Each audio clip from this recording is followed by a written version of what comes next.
well. I know it's been a minute. A lot of things have been going on in my life. As you know, I'm a producer, I'm an engineer, entrepreneur, and recently I've had a lot of records to finish up. I've had some technical things, some life things happen. Also, I told you I was making a new ribbon microphone. I've been designing for about 4 years, and it came up to this thing of where all these things needed to be thoroughly gone through and vetted so we can go to manufacturing.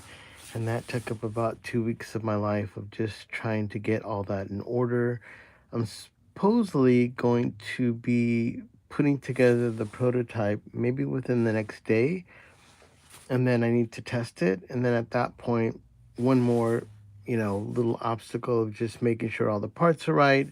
And then we start manufacturing it. So from what I understand, we're going to make 100 ribbon microphones, and I'm pretty stoked on it. To give you a little insight, they'll be in the flavor of a BK5, which is I think a supercardioid, hypercardioid? I think it's hypercardioid, ribbon microphone. So today at hand, we've got some MXLs. I got a pair that I've got to get to one of my dearest friends who asked me about it. If you've seen these before, these are $99 microphones you can buy at Sweetwater. And I just encourage people, if they can, get these done now, because I don't know how much longer I'll be doing these. But the bang for the buck is you can get these for 99 bucks, and then I'll upgrade them, and they sound like $800 to $1,200 ribbon mics. Now, how does that happen? Is that some kind of black magic? No. But I will say that these mics are, which I always mention, a perfect storm. Joey. Yeah, Joey. Joey in the UK. Thank you, Joey. It's been really epic the last few days. I gotta say, times in Los Angeles are really wicked crazy. And I just had a lot going on where when I like to do these, I like to be constructive. I like to be positive and fun. And when I don't have the or the bandwidth to come in and really kick ass, I don't do them. So on my Instagram, I've done a few. I had some Reslos that I'd been working on for a while. And the trick about Reslos, you can get them one done and then send them off. But I wanted to research into them a little bit more because, as you know, I care about the microphones and how they sound. And I felt like with a little bit more, Mark G, what's up? Fuck Chaz. Chaz in the house. Joey, Chaz is there. Mark G. um, so, it's one thing to say that you're going to fix a ribbon. And then because of the Reslos being a design I don't get all the time, but I've done a handful of them, I had some questions about how they're made, the transformer, the impedance. And Paul, dearest Paul, had these to me. And when I tested them, I wasn't really that happy with. I mean, I'm always happy the way they sound, but I wanted to know if they could sound better. And it just took me about 2 weeks to 3 weeks to talk to a few of my friends that are experts in those as well, more than me. And they all kind of gave me the same response of some things to do inside the microphone to make it sound better, to make it more modern, without changing too much. So I kind of had to wait for that. I got it done. I'm about to get those all sorted out. And yeah, man, thank you. Chaz sent me some coffee. I've already gone through it, Chaz. That's gone. That coffee's done. Thank you. So I'm back to these again. And what's crazy about this one is, let's see, do I have it here? I actually doing a mic for Eric Valentine, one of the greatest top 10 producers of the world, of just as being innovative and having unique records. He just sent me his 144. So in the process, I'm not doing his. I'll do his maybe tomorrow here. But this is from a buddy of mine that's picking these up actually tomorrow. And I've got to get these sorted for him. He wanted some green meanies, so I thought, why not just do them live? I have two I'm only going to do one today just because, they're all the same. So these were purchased on Sweetwater. Now I'm happy to say I saw these back again at 99 bucks. I did see them a while ago at about 112, and then recently they went back down to 99. And I'm going to be doing this mic. So I know you've seen me do this a bunch of times, but like always, it never gets dull because I can always fuck this up. And I mean that in the most dearest way of, working with the ribbon mic is like, I don't know. I mean, I can't say it's like sports where you're going to go out there and hurt yourself, but it's never ever a guarantee that you're not going to have any problems. So knock on wood, I don't have any problems with this today going live. So MXL makes these microphones. They're modern, and I will just say I think they're the perfect storm. I mean, the head basket has a lot of room. There's nothing really stopping the sound of the ribbon when the sound goes around it. I think they made a perfect head basket for these, and they sound, silly to say, they sound like a ribbon.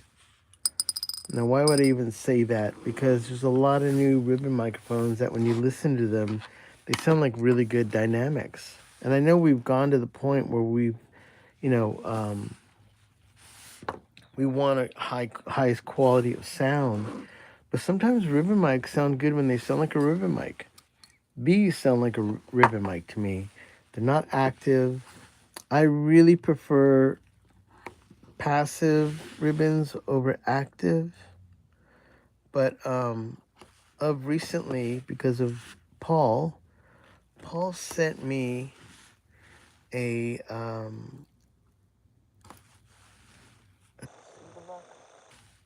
actually, we can talk about that in a second. I actually have something to share with you really cool. Hold on.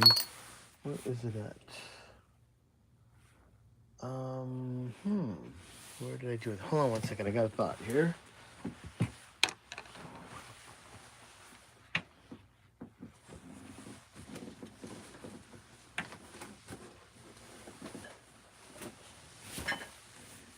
Hold it now.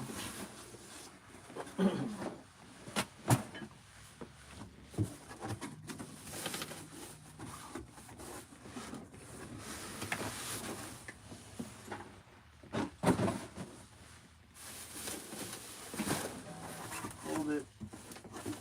Hold that thought. Gotta grab something out of a box over here. Gotta put away safely. And when I put it away safely, it means I gotta go dig it out if I want to get it. Hold on.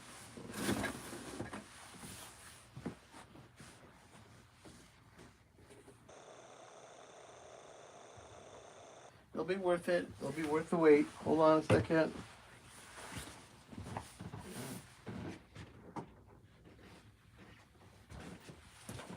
Now here's something that I found out today, which was kind of cool. Paul from the UK had sent me this microphone.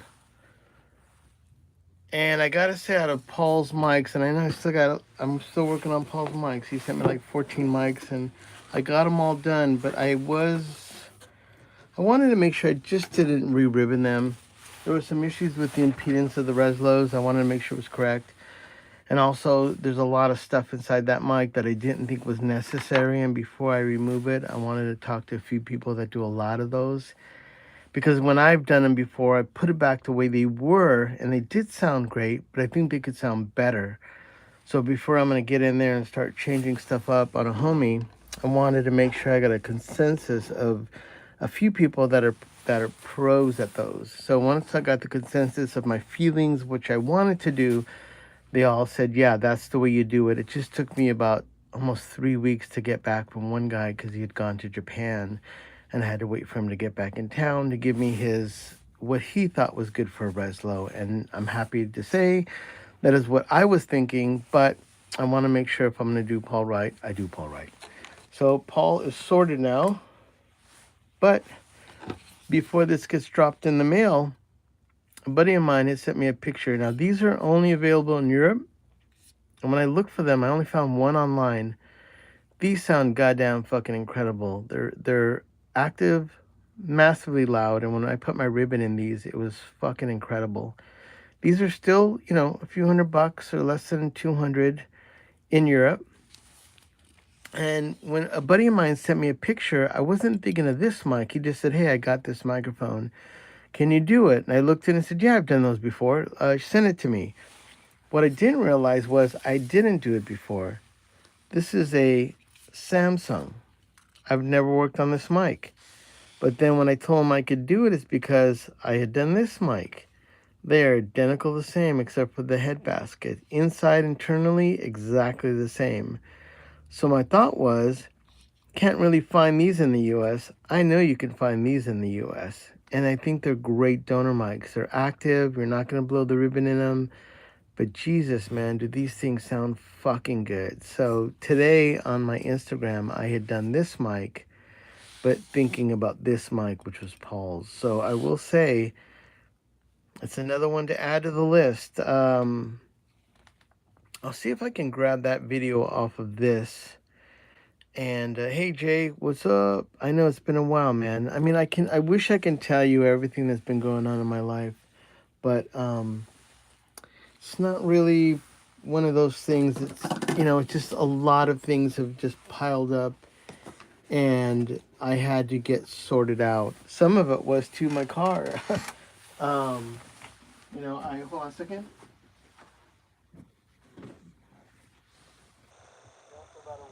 About a week and a half, my car was out, cracked the radiator, a bunch of other stuff went wrong.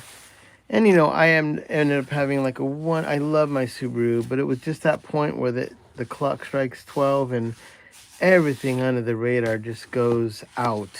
And so that was a little bit of a bummer. But at the same time, I had a few records come in that had to be sorted out. I'm working with an artist named Michael Lemo, and I'm getting that done.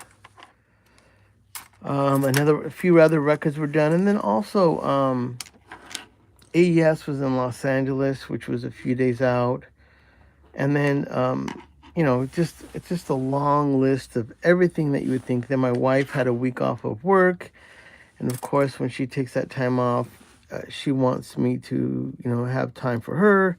And I wasn't prepared for that, but how do you tell your wife that I gotta work, I got shit to do? But it was good enough where I was able to walk that line, still keep some stuff going on in the studio, still try to finish up the Michael Lemo stuff I've been working on. And Michael actually started another project with a guy named Django. He's Dave, I think it's Dave Stewart from the Rhythmics. Dave Stewart ended up being with the girl from Bananarama. They had a baby, obviously, a long time ago. And that's Django. He's a wonderful singer. And he came in with Michael Lemo, and they cut something that I can only compare to kind of Radiohead, but Smile, their other band. Slightly electronic. Obviously, Lemo's playing guitar, and you have these soulful, beautiful vocals. So that was something that just happened, and that's still actually happening because we're putting some drums on it because it was recorded with the drum machine. So yeah, I mean, that stuff's really fucking cool. So back to this really quick. So this is the inside of the MXL 144. I know we've talked about it a lot, and I will say I think they're getting better. There is something interesting about that ribbon, but they are getting better. That ribbon could be closer to the magnet. It looks like there's still a massive gap in it. But like I said, these used to come out really terrible, but this one looks fine. So I'm gonna go ahead and put this on my vise over here so I could start to work on it. I may have to raise up this. Yeah, Bananarama, that's it.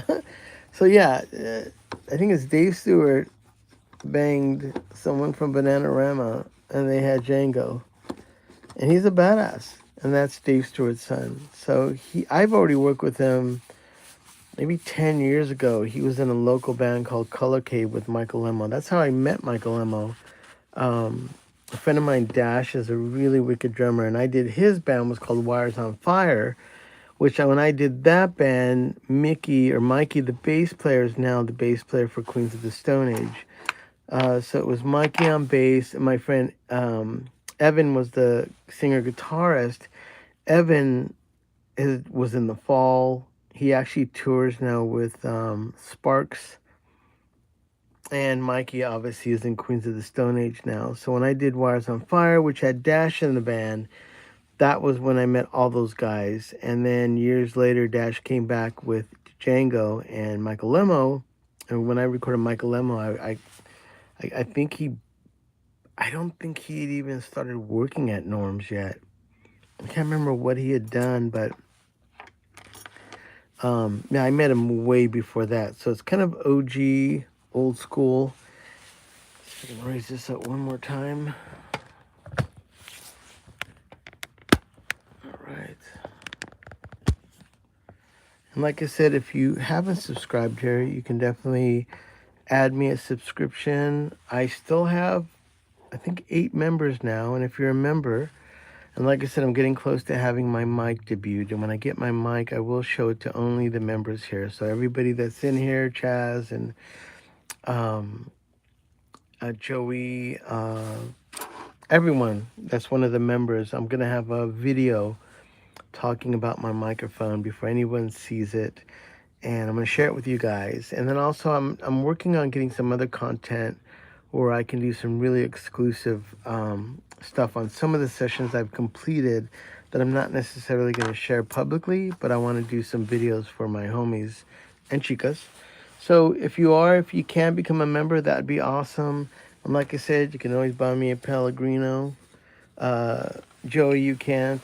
Chaz, you can't. And if Paul's there, you can't. You guys always get me. Hold on.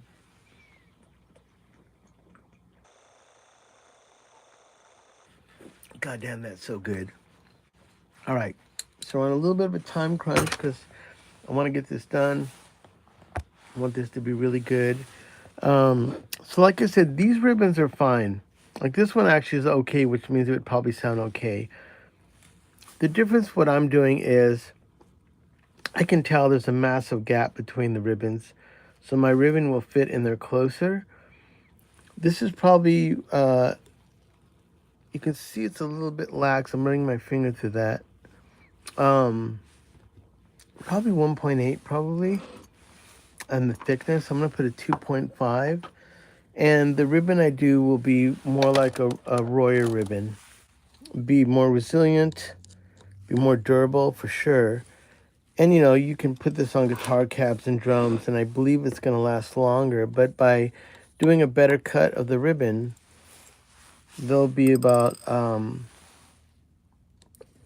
somewhere between 2 to 5 dBs of extra volume you're going to get out of the microphone, which is just caveman technology. It's closer the ribbon is to the magnet, the better it is. I think they put these in malnourished because wherever they're getting manufactured, somewhere in China, I'm sure, there is inconsistencies between the gap.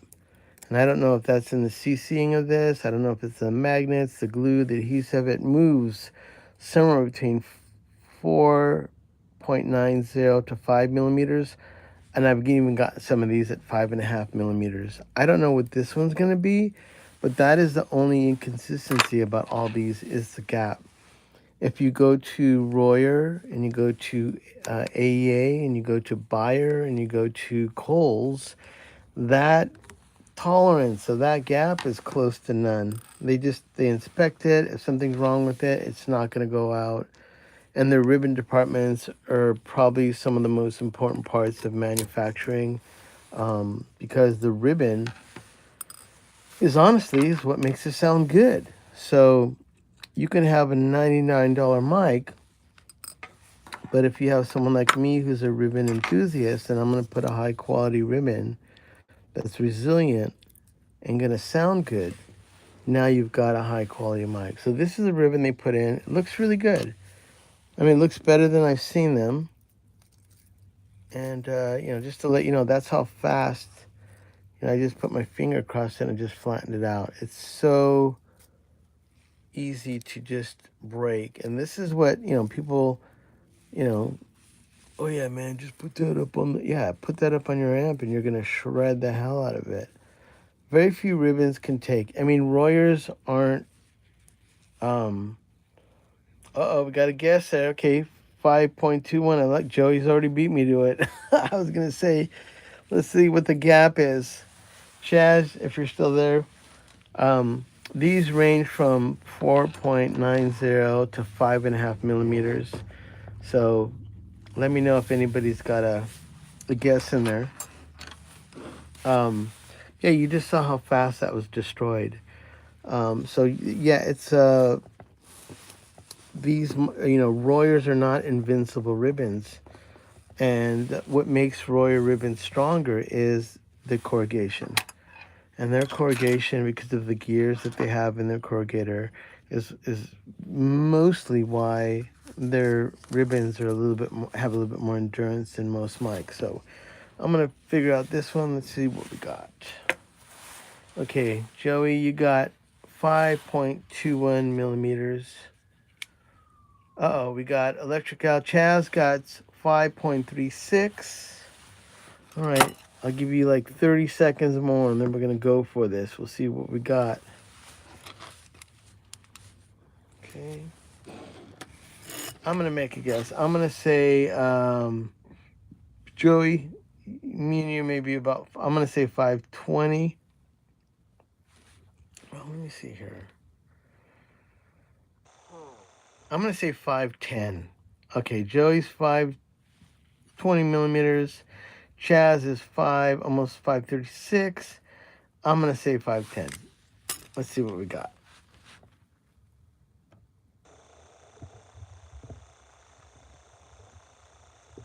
511. All right. I said 510. You're 511, Jay. Holy shit. One.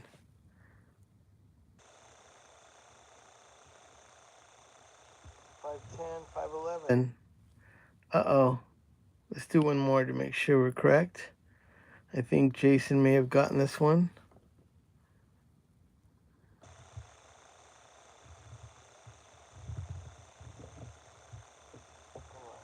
Let's get to the top.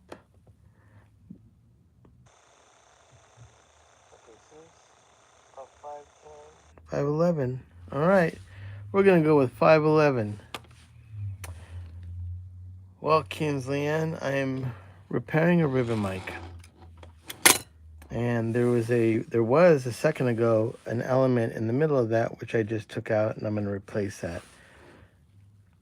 And so ribbon mic is one of the oldest technologies. Frank Sinatra, The Wizard of Oz, to drums for Led Zeppelin, you name it. Ribbon mics have been around for a long time. Yep. Joey, you got it. No, Jason. Sorry, Jason was 5'11". Son of a bitch, he got it. I wish it was a grand prize. I'm not in that position to hand out any prizes yet, but someday, maybe. You know? So let me clean up this ribbon first. Or I did see some stuff in the magnet. And I want to make sure that there's nothing there. So this is going to be, this is a $99 ribbon mic that you can buy. And when I make the claim of it sounding like an $800 or $1,200 mic, I'm going off an R84 on the used market to maybe a new R84. I do like those. They're great microphone. And what is the difference between this mic and an R84? The transducer is slightly different, but the quality kind of sounds almost the same. If you can get this one, I have a buddy of mine that has a pair of R84s, and he has a pair of these. He uses these all the time for his sessions. So I'm proud of that. And like I said, I just saw Eric Valentine do a session using a stock one of these. And I happened to run into him and I spoke with him, and he sent me his. So I don't know when that'll happen, but when I send him this back, he's going to do a comparison. I don't know if it's going to be on the record or off the record, but I'm excited to see what he says. He could tear me up. He could be like, because these are looking better. Maybe he's like, I don't hear the difference. But I know Eric Valentine, he's gonna hear something. I hope. All right. So we got our ribbon. Let me. We don't have a ribbon. Here's our ribbon. Let me get ready to cut the ribbon. Let's see here. So we're at 511 is the gap.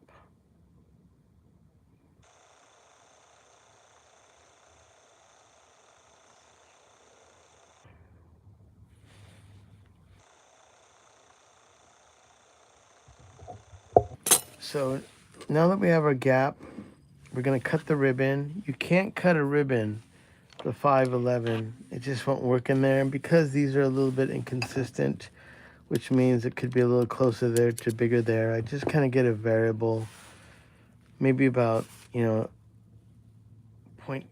0.15 off each side. And I can do it minus 30, minus 25, just depending on how I feel about that. And so let me cut this one right now. And then once I cut it, I'll corrugate it. My nails need to be cut so don't talk some shit.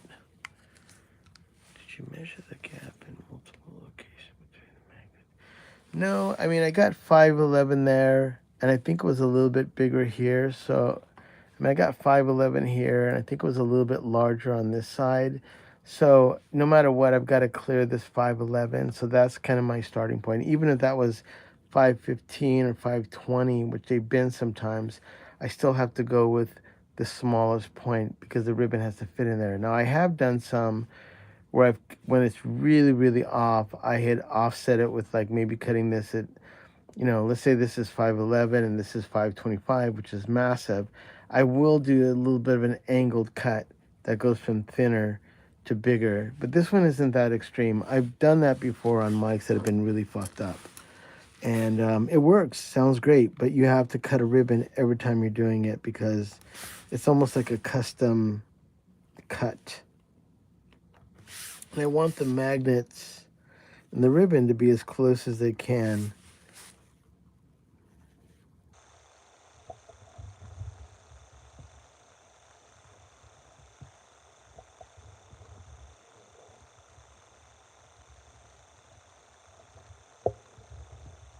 This foil that I'm using comes in large sheets, and I have to cut them down to small sizes because God forbid I ruin a sheet or something. I don't want to ruin the whole thing. So I cut these down into smaller sheets. I did this maybe about a month ago. I ran out and I had to cut a bunch of sheets. It takes about 4 hours or 5 hours because it's really scary. I don't want to ruin what I have. So you have to just like clean everything, lay it out, cut it. It's really meticulous. It's really like, I don't look forward to doing that. When I start running out of ribbon, I get, oh, fuck, I gotta like cut these sheets again, especially I think in this one is a little bit of the Kohl's 0.6 was just nasty to deal with.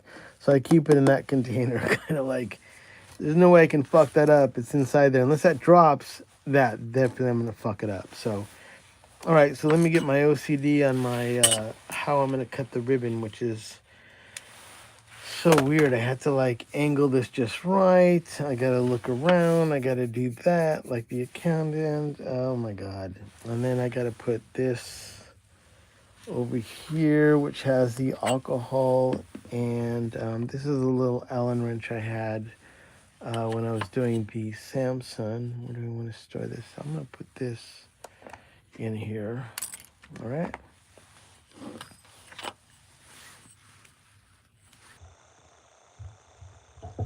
Debris here. Hold on.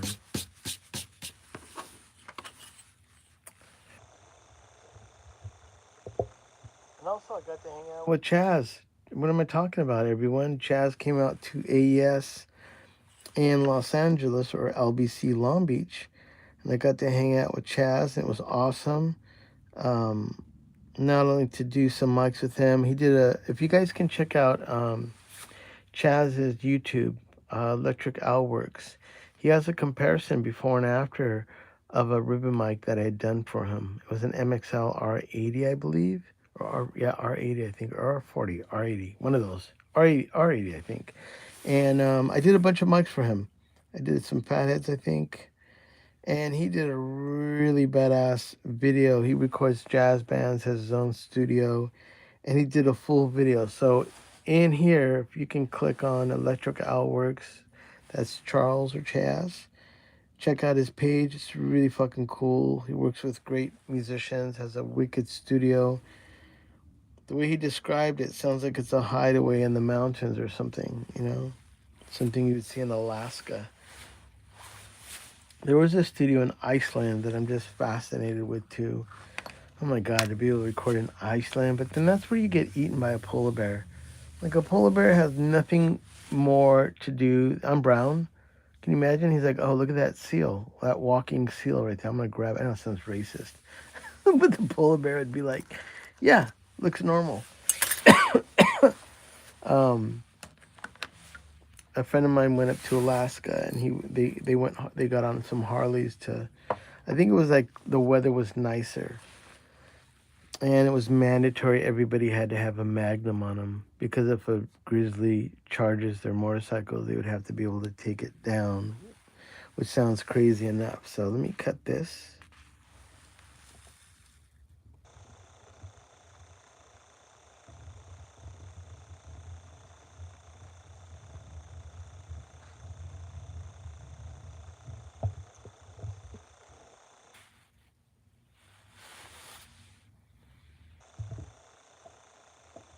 Yeah, that's my friend Michael Brodowski.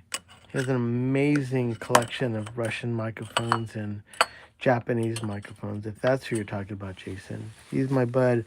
On my YouTube, I have a video where I do an interview with Mike Brodowski, and we talk about a lot of those microphones that you've probably seen for sale. And he's a friend. I love him, man. He did the Deerhoof records. Do yourself a favor, man. Just listen to one of them. They're incredible. His application of those rare mics with a really experimental, cool band is a perfect storm. He affected me on some of my love for Russian mics. I had some Russian mics. One was an MKL 101. That was my first experience with a Russian mic, and I was like, holy fucking shit. That mic is fucking amazing. And then also I have Russian ribbon mics, which I refurbished myself, which I didn't know Mike at the time liked those. I can't remember, where did I find out about those? I don't remember exactly. Maybe it was Mike that had them. But in some ways it affected me too because my custom ribbon mic that I'm doing was slightly influenced by the Russian microphone as well. So my mic is between a BK5 and a Russian ML19. And the weirdest thing is that the Russians were copying the RCA, but I think the Russians to me sound a little bit better. A BK5 can run you between $1,100 and $2,500, and the Russian mics can run you about $200 from. You have to get them from Ukraine, and it's weird. I bought a few from them, and they come in the mail, and they're postmarked by the U.S. government out there. So I think Ukrainians could just go to Army base, whatever they have U.S. shipping, and you just ship it, and the Postal Service gets it to you in about 3 weeks. It takes. If you do get one of the Russian 19s, you have to send it to me or send it to Coles because you have to symbolically subtract and rebuild the mic. And there's a lot of things that are wrong with it when you get it because it was cheaply made. But once you get that sorted out, the mic is fucking outstanding. Totally killer. So we're getting ready to corrugate this motherfucker. I can say that. I did make this not for kids. So I can say motherfucking whatever. I don't know. I can't be. It has to be naturally. Like when you say what the fuck. It's got to be something that just comes off your. You can't just say bad words to say bad words. There's got to be meaning behind it, man. If you're going to say it, you better believe it. Hold on. These ribbons are always fucking nasty to get out of the paper. Hold on a second. Yeah. If you're going to cuss, at least mean it. And it doesn't have to be directed at anyone. You could be like, fucking shit. That's what I say. But then my wife got mad at me because I was cussing. So then I changed it to, what do I say? Hoochie poochie. So instead of saying fucking shit, I go, oh, hoochie poochie. And she just looks at me really weird. Because she knows it doesn't sound right. It sounds way better when I say what the fuck than saying hoochie poochie. But that's life. What can you do? All right. So now we're going to corrugate the ribbon that's going to go in there. I'm hoping that it fits. Hold on a second. Of course, it's always hectic grabbing the ribbon. Hold on. Dropped it like 4 times already. So this is a ribbon, uncorrugated. So I cut it from the sheets of paper. High quality, pure aluminum. Nothing in it except aluminum. And then I gotta lay it in the gears. Drop it.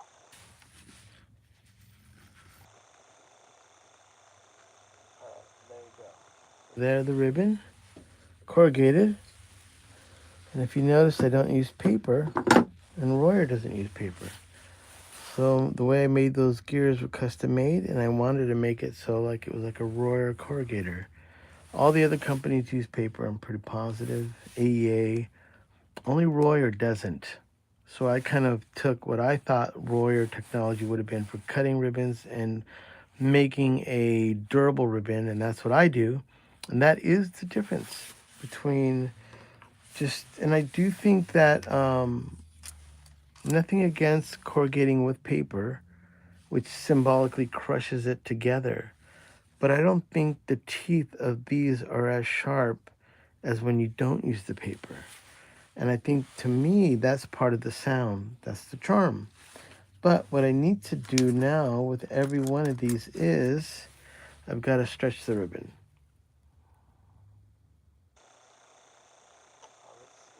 Jason. And also, I do have another friend named Ilya, who's a wicked engineer. And he has sold me some mics I really love. He sold me an Octava, is it 13? And my Paralomos right now were from him. Okay, so we're going to stretch the ribbon now, which is always scary. But I'm just like, and you can feel it. It's so crazy to feel it. It's like a shock absorber now. You can feel it strong. You just stretch it a little bit, not too much. Just so when you install it, and the first gust of wind hits it, you don't, and what happens is, if you can imagine it like an accordion opening, if you don't stretch the ribbon and wind hits it, it'll expand, but it won't come back. So if I stretch it out where it's going back and then going back, and then when the wind hits it now, it goes back to its form. So I do believe that stretching the ribbon is important. Doesn't make it foolproof to break or something happen to it, but at least on a technical side of things, it'll hold up. Yes. And if you look at videos of Royer, they spend a lot of time blowing on them to make them good. Having a resilient ribbon, to me, and having it corrugated right is the secret sauce right there. So I'm going to put alcohol on the ends. So when I put the ribbon in, it can stick to this, kind of like a suction cup. It gives me about 3 or 4 minutes to work with it. Oh shit, I must fuck that up. Hold on.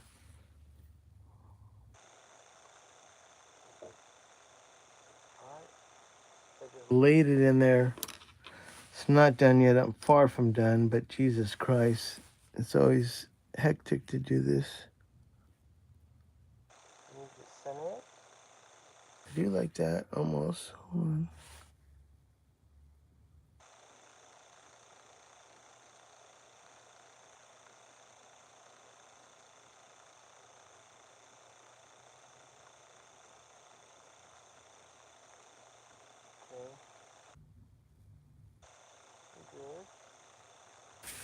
All right, so I've laid the ribbon in.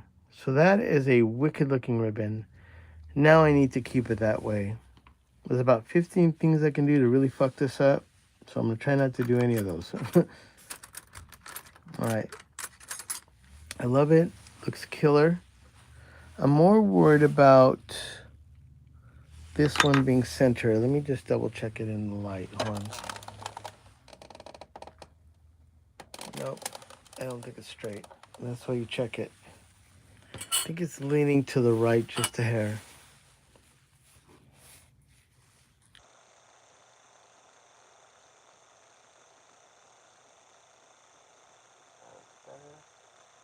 Just stay.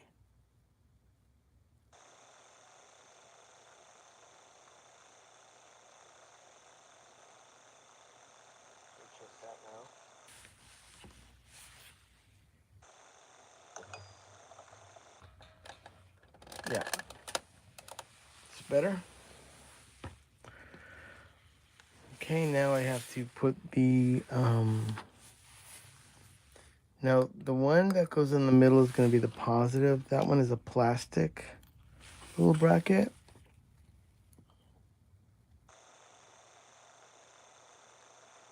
And the other one will be brass. The reason is this one has to be isolated from this part. So the ribbon is isolated from touching the motor. And that's the positive. Oh man, it almost came off one.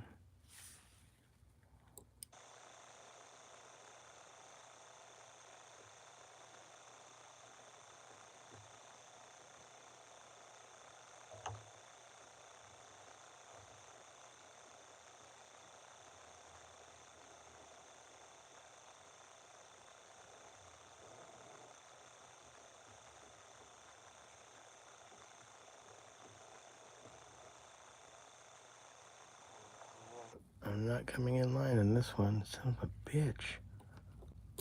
There it goes. Hoochie poochie. See? Worked. I felt okay saying that. As opposed to fucking shit.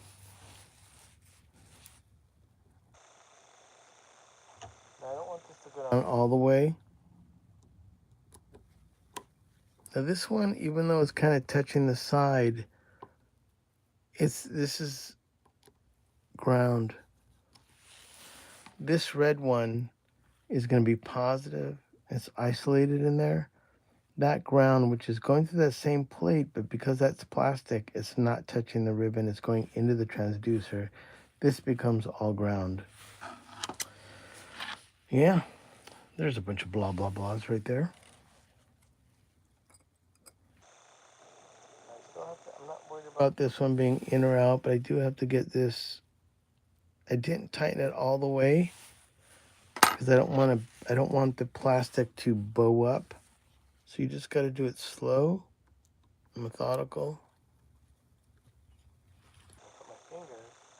To keep that screwdriver from slipping and going through my ribbon. Which I want to say, after the last 5 years, it has happened a few times when I'm not paying attention, talking shit. So I put my finger to put tension for it away from the mic. So now I'm going to tighten these down.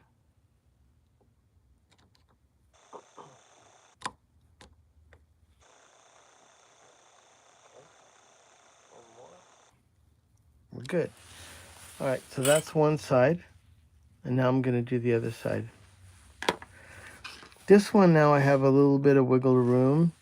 Wiggle to room. Room to wiggle. That's a little bit too laxed. So I'm going to try to tighten this up a little bit. The way I do that is just, I'm going to wet it again with alcohol. So I have room to wiggle again. And then I can kind of pull it. And I'll fold it over.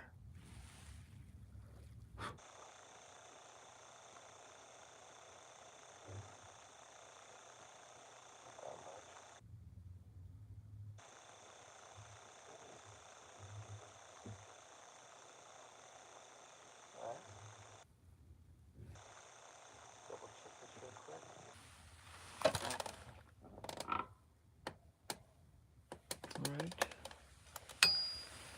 Well, now that I've checked it in the light, I'll tell you we do have a little bit of a problem, but let me put this bracket in, and this is why you have to have a light always.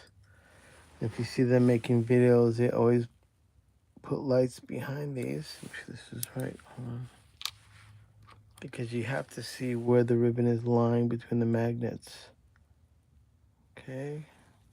I don't want to fuck this up. I want to do it right. I want to get it one and done.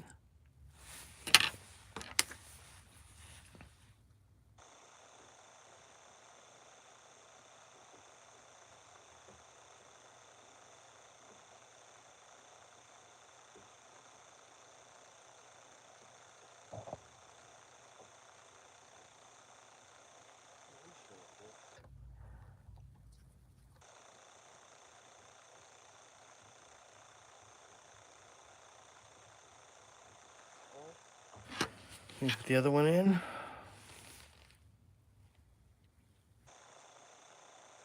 Dude, I'm the same way, man. I drink a lot of coffee too. But, you know, I drink coffee before I go to bed. And it just doesn't fuck with me. So I guess there's a certain point I like the caffeine. But it hasn't yet ruined my life yet. That's why I don't drink. I haven't gotten drunk since 2008. I used to only drink Mexican beer and tequila. And then people wouldn't even know I was drunk. It just didn't do anything. It didn't wreck me. Until I started throwing up blood. And then I realized, oh shit, it is wrecking me. And I stopped drinking. So in 2008, I was in my 40s. And I felt like if I didn't clear this little problem I'm having with the alcohol, I may not be able to live to be 60. And I'm almost 60 now. So I'm not preaching. I'm just saying it was a life change. And it was okay. My wife doesn't drink. We don't have a social life that is based around alcohol or going out or celebrating that way. So it's never been something that's really bothered me. My recreation is going to the movies and working on ribbon mics. How fucking boring, right? Okay, so I've done this. Let me check it in the light. Okay, this looks really good. Now, what I noticed is once I checked it in the light again, when I screwed in these, the ribbon moved back. So a motherfucker is, I've got it now. It's like getting out of prison and you escaped and you're on the other side of the fence and you're like, oh fuck, I forgot my toothbrush. I'm gonna go back in. You're like, what the fuck, dude? You just got out of jail. Don't, what are you fucking high? Nope. I gotta go back in. But first of all, I need to break this little piece off, and this is scary because this is the part that fucking freaks me out because I've ruined mics like this. Come on, just do daddy good today.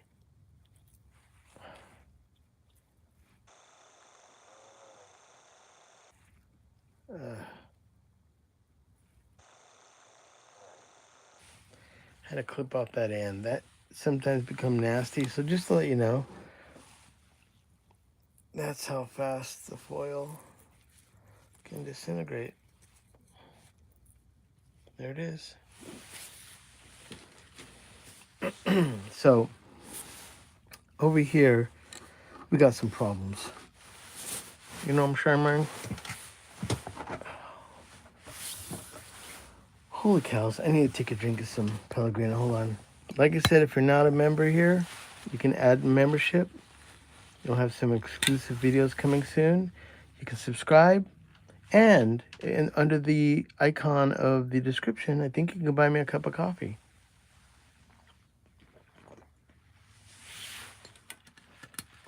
Hokey pokey. All right. Now I gotta fix this other side because it's twisted right there. And it is a bummer. I like to be one and done, but I'm hoping that I am not gonna fuck this up right now. So let's just do one side. I need to get my light game on. Hold on. Like putting this shit on in the dark. I bought a demagnetizer, which is really old school.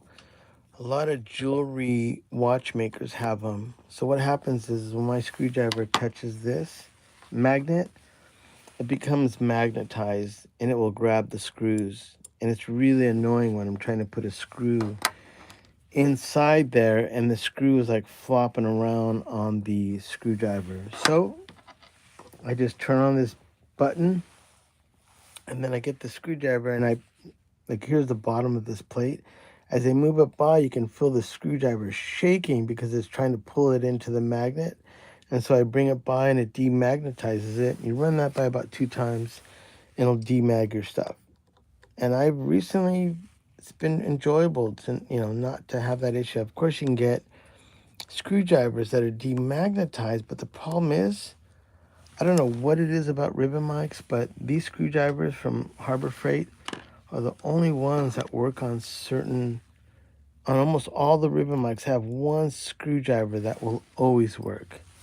And it's this one from Harbor Freight. It doesn't matter what fucking ribbon mic I have. Most of these are Chinese. It works. So I kind of feel like that's my favorite screwdriver. It gets magnetized. Fucking shit. Let's demag it. I mean, hoochie poochie. Let's demag it. All right.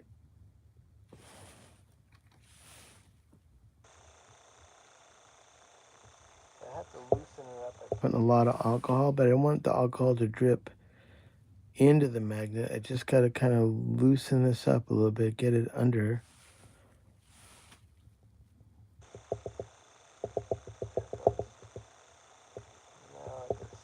Uh-oh. I think I need a new Q-tip. Hold on a second now. Hold it now. I think that's center. Let me check.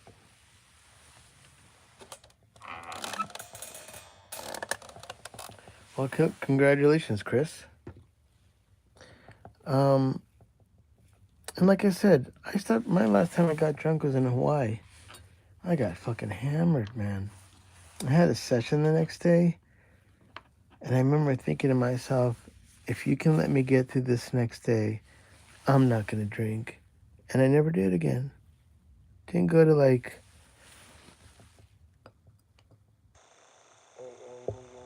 and that stuff. It was so, my thing is I like to wake up.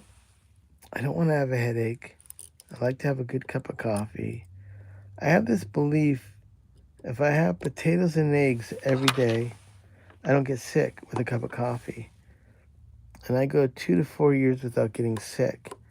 And when I married my wife, she was Filipino. She would not eat, she doesn't have breakfast. So I would stop having my breakfasts, and I started getting sick. And I told her, listen, no disrespect, I gotta have some papas and eggs and tortilla or a cup of coffee with toast to make myself feel like I'm normal. And I started doing that again, and I stopped getting sick. So it's been my ritual. I think I got a cold maybe 6 months ago, 7 months ago. Because I have a studio and I deal with a lot of musicians who come in sick, I feel like I'm really lucky to have that going on, where I can be around people, they're coughing, sniveling, wiping their fucking mocos everywhere, touching the doorknobs. And I do my best to be, clean and sanitize my hands, but luckily enough, I don't get sick too often. And I do believe that, me not drinking and waking up not feeling a hangover, I love that. All right. I think we've done it. Let me check it in the light.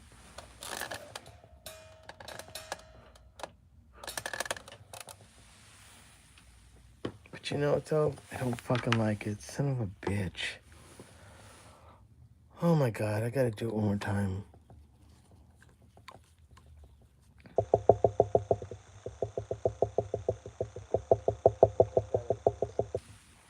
Just a little bit to the right more than I'm liking right now. And, I'm giving it to a guy that's going to definitely use this. I don't want that ribbon to be anywhere, anywhere where it can get damaged.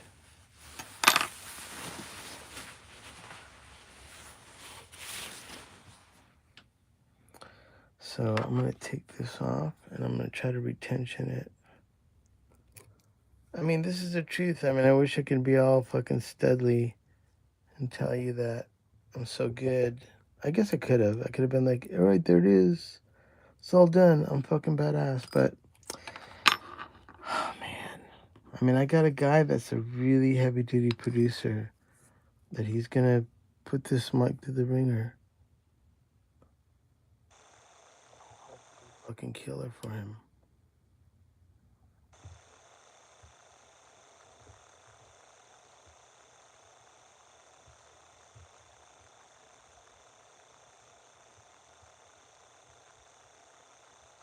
What I did right now is I turned the Q-tip upside down, so it's kind of absorbing the alcohol now. But I gotta move it again, so I feel like there it goes.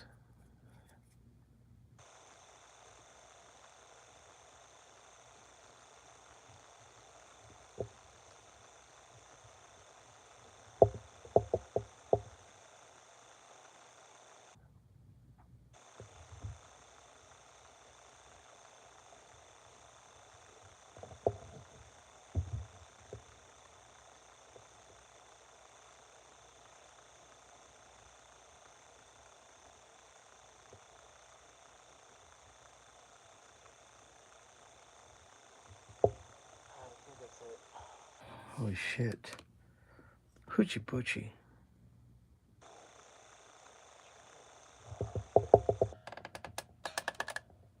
It's good enough. I like it. I don't want that to totally come undone again, so rinse and repeat. Let me do it one more time. If it's not right, I will do it again. Actually, I don't like it. Son of a bitch.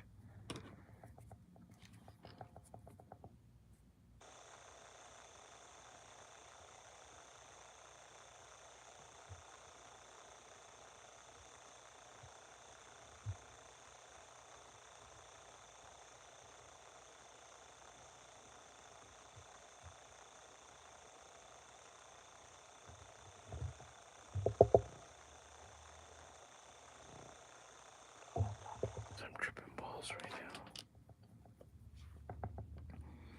I want this to be done. I want this to be good.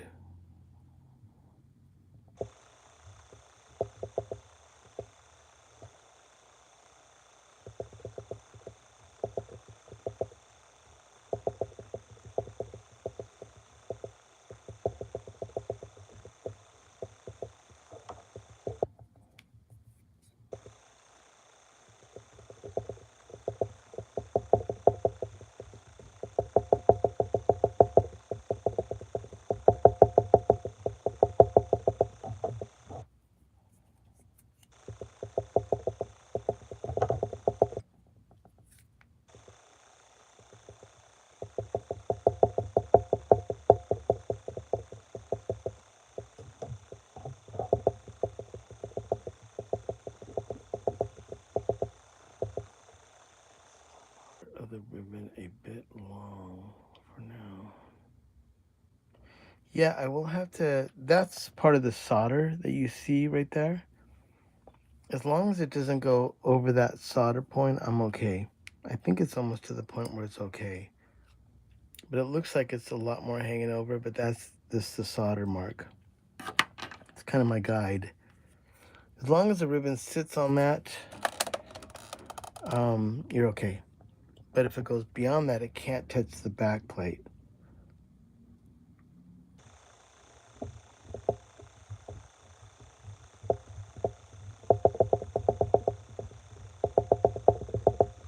now I'm gonna start to tighten it down both. Not to bow it, just to tell it, stay, motherfucker, stay.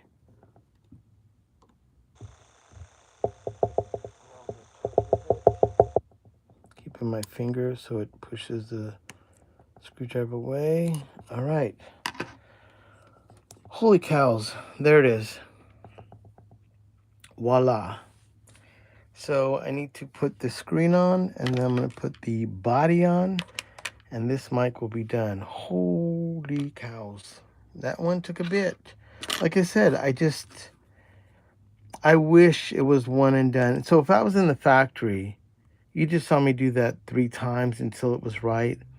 I'm sure on the assembly line, there's not enough time to do that. They put it in, looks good, send it off. So that is the difference, technically, is caring. Caring about that mic. I want it to be good. Okay, so I need to get my properly tape. This is the same tape they used. I end up liking it. It's just packaging tape. And these boards are cool because they're cut in inches and increments. So I know when I cut this, what the squareage footage I need.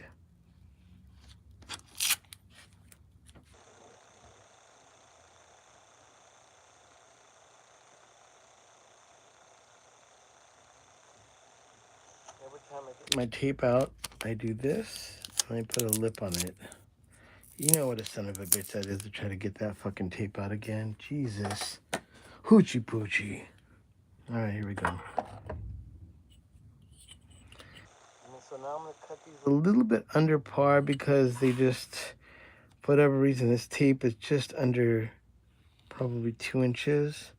Don't know why that is. Maybe it's some kind of packaging industry standard. I don't know. And I just dropped my razor blade. Hold on.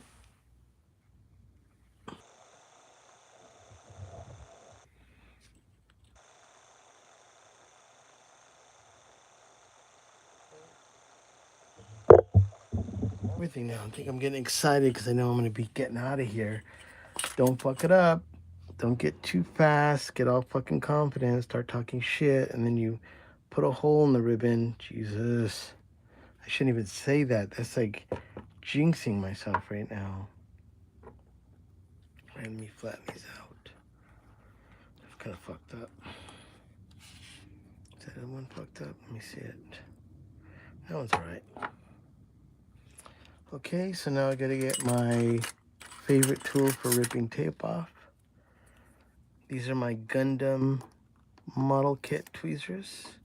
If you look up Gundam tools for toys and making models, that's what I use. And for some reason, I've gotten really used to them where I can't go out and buy the industry tools because my Gundam tweezers are my favorite.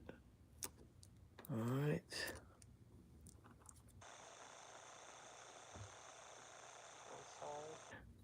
And this is just holding the screen. This screen that I'm putting in is what came with the mic. It's strictly for keeping the ribbon in the magnets.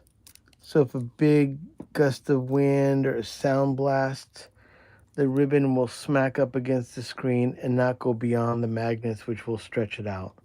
So there is some longevity to that as well. Sometimes you get ribbons and they're really slacked. That's why they still sound good, is because that screen is keeping them in the magnet. So these get wore out and you get a little bit more slack. Probably going to sound good for a long time because of the corrugation. But, you know, you want to get a lot out of your mic, and the less of that, the better.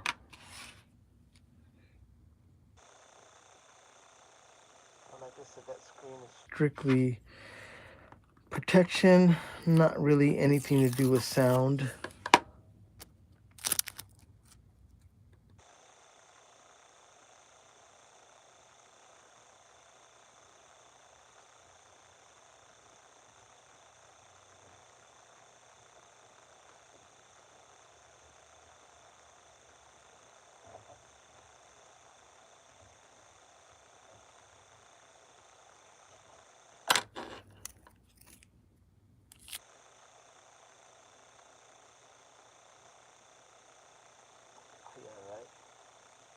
An end to a friend. Oh, that's sad.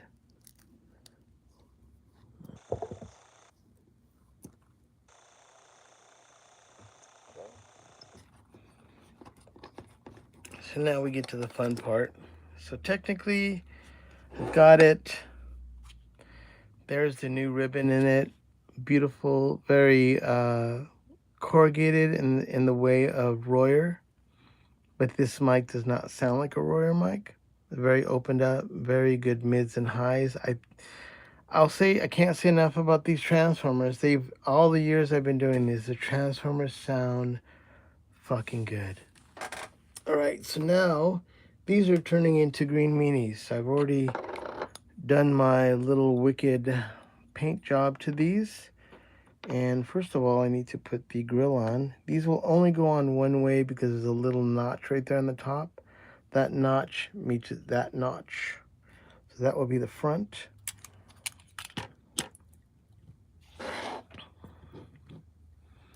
And there's two small little screws that will hold down the grill to the body. Once again, pretty ingenious the way they made these. People talk a lot of shit about stuff being made in China, but since I just made my home microphone in Southern California, you don't know how many times I wanted to just say, we'll just send it to China, but I didn't. We have some really awesome manufacturers that are in Sun Valley, all the way down to like Yorba Linda. And so we got all our parts made within probably a 75-mile area around Los Angeles. So my new ribbon mic, minus the magnets, which are rare earth, and we know they come from China, the rest of it will be made in Southern California. And I'll be putting every mic together myself. We're only making 100. We'll see how that goes. I'm hoping that, that 100 will pay us back our investment, and it will give us just enough to maybe make the next 100. So that would be our goal as of right now, is to sell 100 so we can make what we invested in, pay the manufacturers for another batch, and then probably the next batch would be something where maybe we can make a little bit of money, but there's not a lot of money to be made because it's really expensive to make the mic. And I'm doing it out of a passion of love, but I want quality to be really fucking the bottom line. All right, so now I put that head basket on. Give me 1 second here.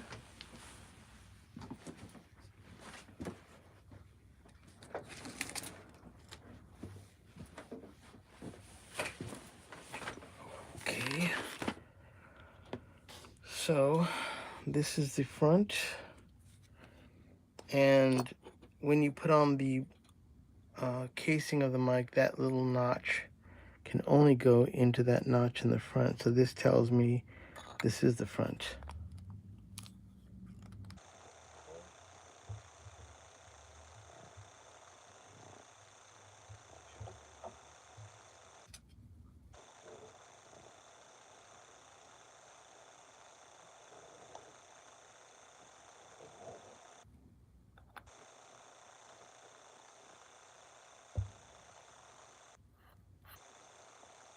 These aren't initially green. I call them green meanies, but they're blue.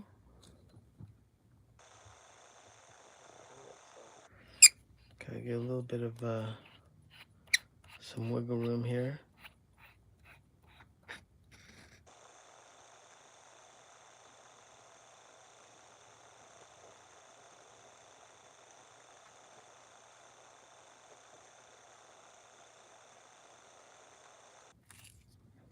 All right, so once that's done, then it's time for OGMC sticker. And that will be completion of one of the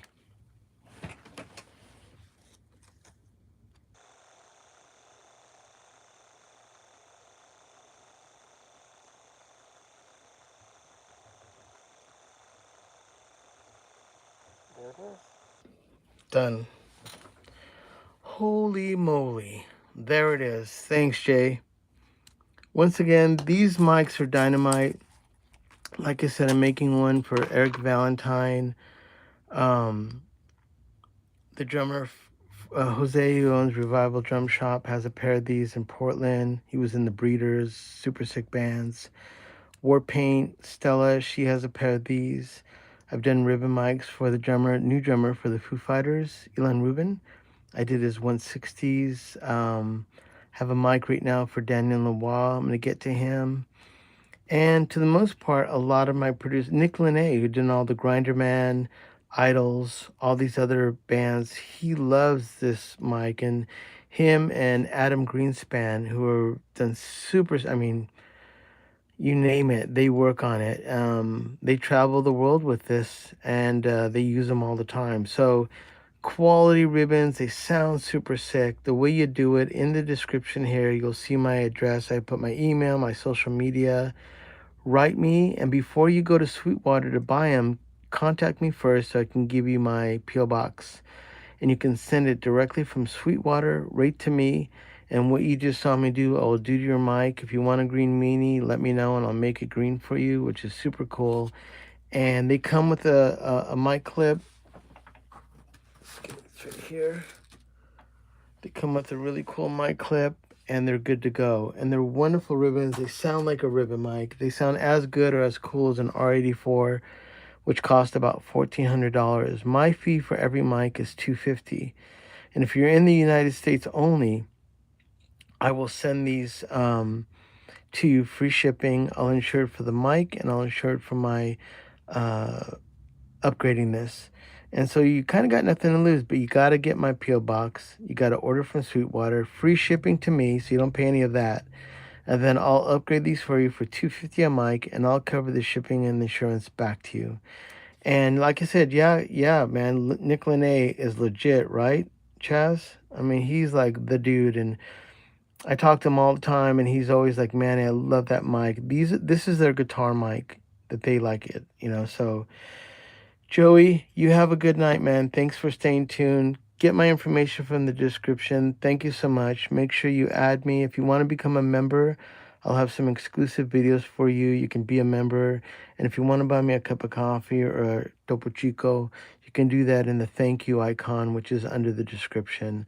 There you go. OGMC. This is a MXL 144.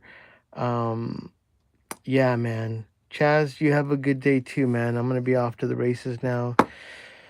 Whew, I did it.